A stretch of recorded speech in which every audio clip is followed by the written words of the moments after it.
A retired U.S. Air Force missile tracking ship intentionally sunk to create an artificial reef in the Florida Keys has opened to divers and sport fishermen. The 523-foot-long General Hoyt S. Vandenberg is situated about 7 miles south of Key West. The bottom of the ship's hull rests on sand at a depth of between 140 and 150 feet. But the ship is so massive that the superstructure extends to about 45 feet below the surface. We have calls coming in from as far as Germany, Norway, for people planning to come over just to dive this wreck. And a lot of the people that are calling are saying, well, we're going to take the opportunity to start in Key Largo, dive the Spiegel Grove, the Duane, the Bibb, the rest of the wrecks, and finish up in Key West on the Vandenberg. And it's just a corner piece of the wreck trek for the Florida Keys. The process to acquire, fund, permit, and rid the Vandenberg of potential environmental contaminants and tow her to Key West took 13 years, but only 1 minute and 54 seconds were needed to sink her after a demolition team ignited 44 explosive charges.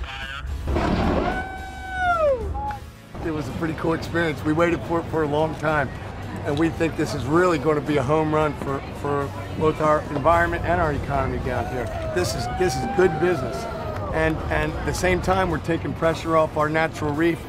For the men who served on the Vandenberg, the idea that their beloved ship is preserved as an artificial reef is most gratifying.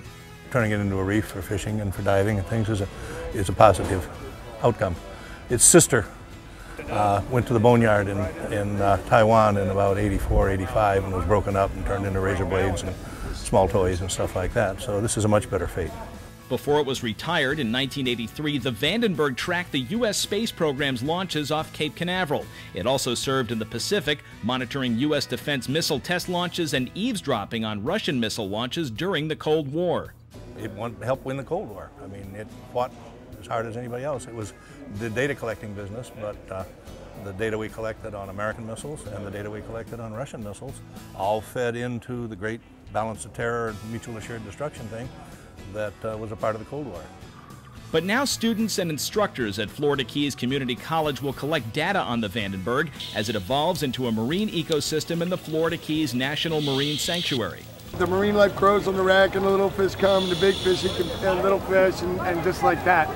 Dive instructor Megan Collins thinks the Vandenberg's mammoth size should be appealing to all scuba divers regardless of experience. The possibilities for people of all levels without having to jeopardize your safety. There's so much to look at on the superstructure of the Vandenberg that you don't have to go inside at all. Joe Weatherby and his Artificial Reefs of the Keys team chose the ship from 400 military vessels rusting away in mothball fleets across the country.